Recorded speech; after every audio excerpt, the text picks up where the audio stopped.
I always hear people say that when they're out in nature, they can like, it's just like this thing that makes them feel like their problems don't matter because it's so much bigger than them, right? Like nature is this big encompassing thing that melts them away into, I don't know, nothingness. And they probably find some sort of apathetic release in thinking that they're so small that they don't matter because by proxy their problems don't matter then, right? Your problems don't matter if you don't matter. But I never felt that way. When I go out to the land, when I am on the land, I never saw that separation. I never saw the land as this big encompassing thing that dwarfs me. I found it to be this big encompassing thing that emboldens me because I don't see myself as separate. There's an apple tree above me. Apple tree dropped an apple. And I am no different. And it doesn't have to be this serious thing either, right?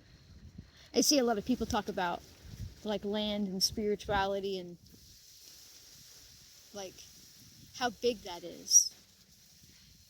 But also like how it has to be such a soft-spoken, spiritually somber, very professional connection, right? Like I can't stammer over words about an apple tree and laugh at myself for it because even when people try to reconnect with the land, they try to control that aspect of themselves and no longer be human, or no longer be a human animal, and like they have to be this very somber, like I am wisdom keeper and I have to like come across very professional. But what if we were just with the land? And what if it wasn't a separation? What if I am no different than this apple? What if when I step into nature, it's not so big that my problems disappear? What if my problems disappear because I step into nature and realize that I am it? I am as big as nature. And maybe your problems feel like they disappear not because you're so small that you don't matter, but because you realize that you're so big, it doesn't matter. That there's so much more beyond, um, there's so much more beyond that. Our problems, our worries, and how many of these things are created by our utter disconnect from the land and this apple that fell off the tree before she was ready. I could probably knock somebody out with this apple. It's so hard, right? Wind. It's really windy out today. Blew her off the tree. You know, and I think about that a lot. I think about how people feel the need to make connecting to the land some big, huge event. That there's all of these steps that humankind has, especially in the wellness industry, has put forth that makes us need to act or believe or feel, prepare in a certain way before we sit down underneath an apple tree. Before we realize that, honestly, all of our problems, whether they're personal or societal and a large, eventually stem back to the fact that we did disconnect. We did disconnect. We did disconnect from the land. We did disconnect from play. We did disconnect from seeing ourselves as the land versus above the land. There is no difference. There's this thing called Lucascell. It's really neat. And in a very unscientific nutshell, basically it was the first cellular bloomabob on the planet. First life. That Lucascell is in every single living organism. Living is subjective to what you believe is living. You might not be like, oh, every animal. I'm like, no, but also like this apple and this grass and that rock, and basically like every inch of life has this like original cell. I remember when I first learned that, I was like, whoa, that blew me away. To really think about like what it represents in the way of like I am of this apple, I am of this blade of grass, I am of the earth underneath me, I am of every animal that nourishes my body, I am of every vegetable, I am of every plant, I am of every drop of rain, I'm every leaf, I'm every person. And it really makes you think about the disconnect that we've been sold and swallowed. So I won't even say willfully, I'd say it was a pretty long road of people being harmed and forcefully like removed from the land, removed from their beliefs, even though they spanned all different types, right? Just removed, just told that that is a bad thing and that you are above. You are no longer a part of the land, you are the conqueror of, right? I think about all of our illnesses, and I also think about how everybody's inevitably searching for something because they're hollow.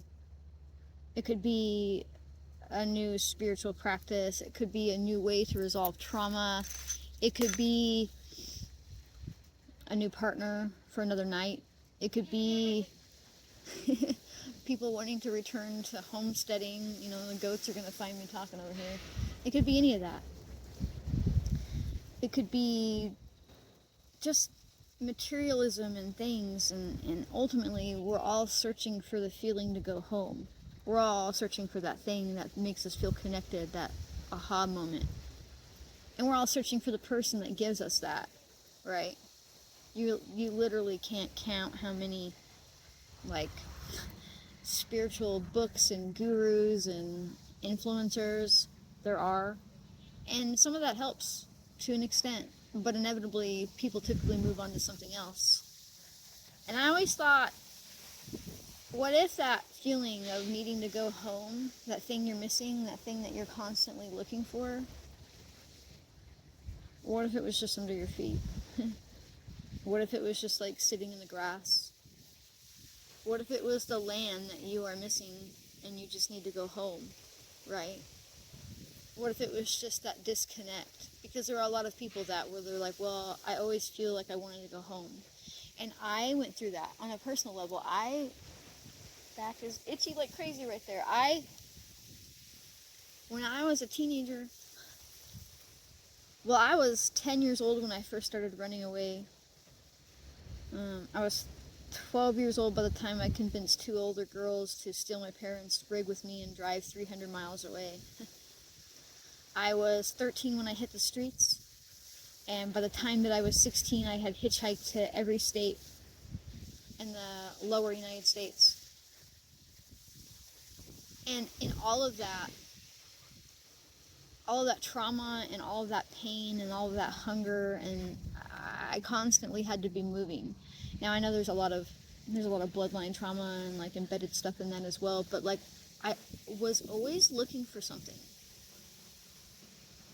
I was always trying to find something that I felt like I was supposed to find. For a while, you know, maybe I thought it was a person or a place, a home. But inevitably I realized after honestly going on a pretty bad accidental trip with mescaline, like I didn't mean to do it, that place was like coming home to the land. And I wish that it ended there and I was just always settled after that, but it would take another decade plus for me to really hear what was being said. And I don't mean by like a person, but like by the land and like returning. And I just think that it's something that you needed to hear. And then I'm not anybody special to tell it to you. I'm not some mouthpiece. We all have the capacity to reconnect and remember and help pass that on. And I think that's what I try to do with a lot of my work. And I know most of it's about, you know, working with plants and making creations, but most of it's just trying to get people to remember what their body is trying to get them to remember too.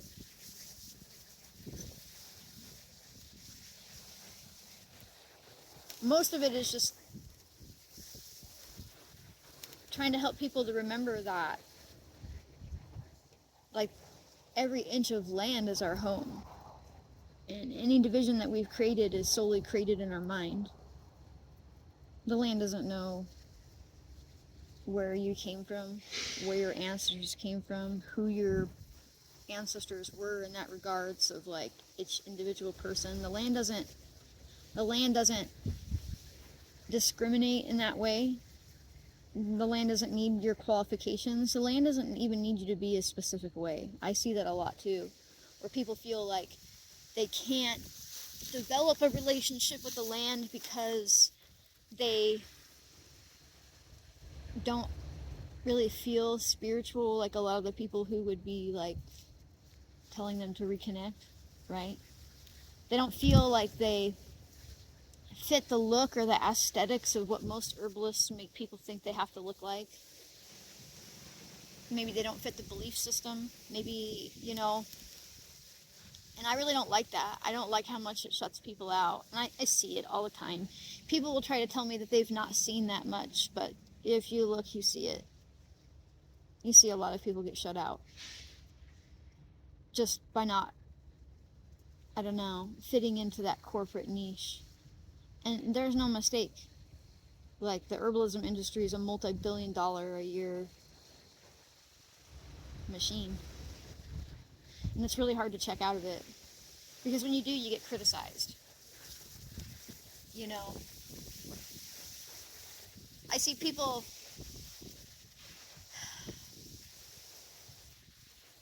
people sell courses all the time on things, and that's whatever, but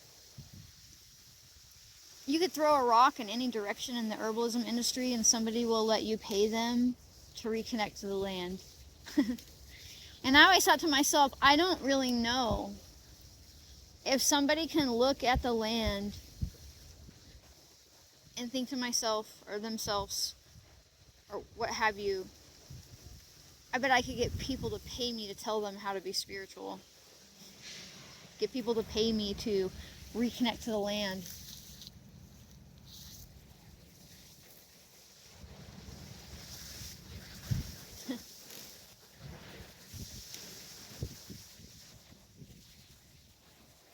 And that is so wrong that I have a hard time forming words around it.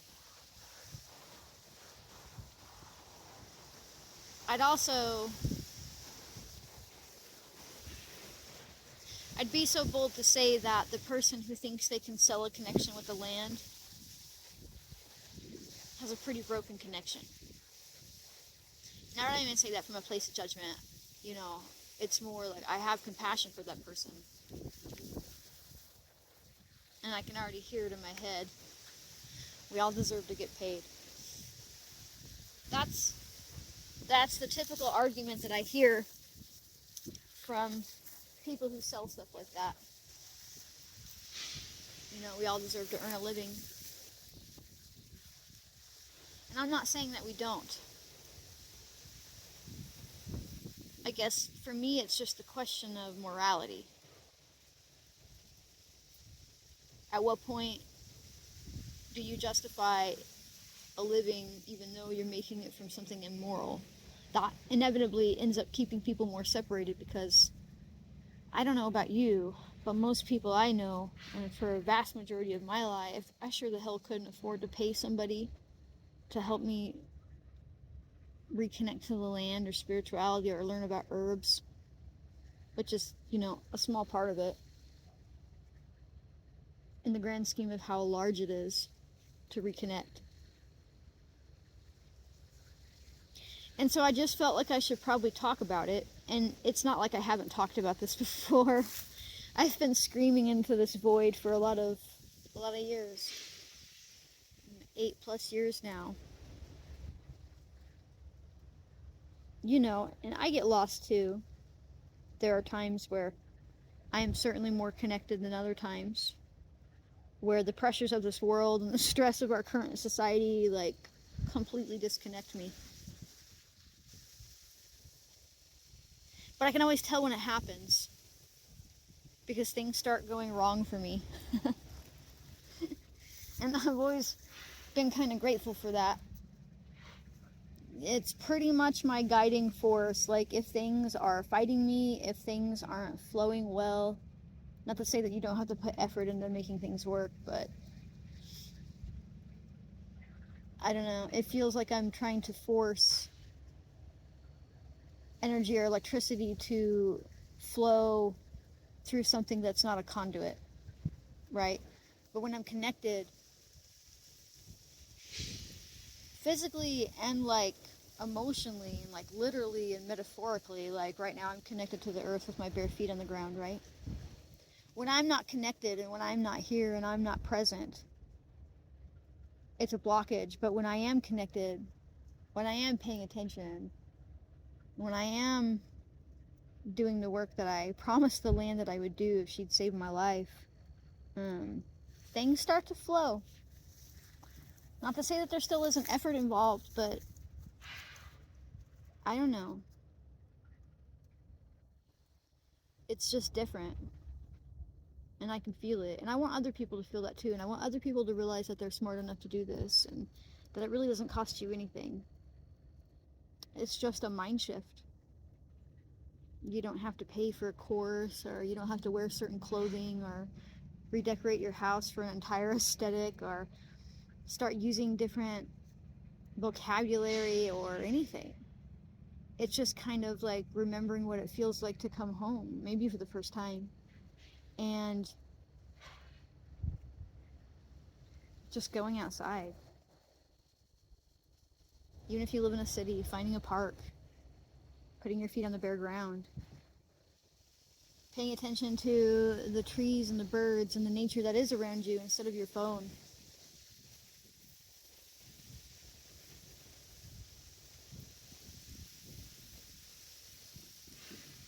Like noticing the shift in the seasons and just being present with it can have such a huge impact on our life. And ultimately, I think that it's probably the only thing that's going to save us.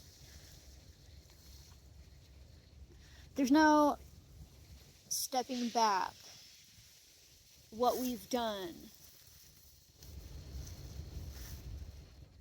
without returning to a different way. I don't mean we have to cast aside every creature comfort and like forever sleep on the ground. I don't mean that. I just mean the definition of insanity is thinking that you can change while doing the exact same thing and making no changes. Or the definition of marketing is making labels green so when you buy something you think you're making a difference. And this whole world is greenwashed. I mean, even look at like renewable energy that requires like lithium mines and horrendous impacts on the environment, but you think it's better because it's not in that moment burning oil besides all the oil it took to ship everything around the world, right? There are lesser evils, there's no debating that, but I don't know. I just think that there's a huge change coming, and I don't know what it is. And I do know that I don't think it'll be easy. But I think the difference between what's at the other end is how we decide to walk through it. What changes we decide to make on a personal level that might ripple into like a collective level. And maybe that just starts with going outside. What would happen if you just stopped looking at news? I don't care where the news is from. What happened if you just stopped looking?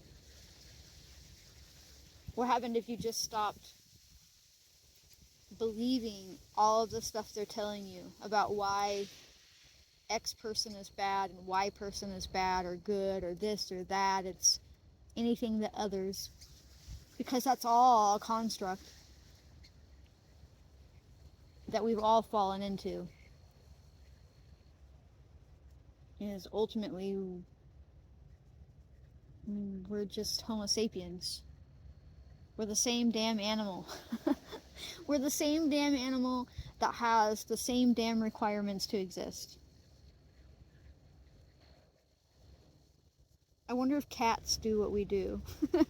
Or any other animal, you know. No other animal does what we do. And I think a big part of it is we've created such a comfort-based society that we have too much time on our hands. We have so much time on our hands, even if we're constantly busy, like grinding, because of the society we live in tells us that we always need more, and that, you know, to exist we have to like live in this monetary system. But we also have, I don't know, just a different type of time on our hands where we can be in our head, and we have these devices that give us every second, every millisecond of bad news that happens in the world is what they broadcast. Could you imagine the world we'd be in if every time something amazing happened, that was broadcasted the same way negativeness was? That would be crazy. It would be an entirely different internet. Everybody would be so happy. Probably some dystopian way, and it would probably affect us negatively eventually in some way, but I mean,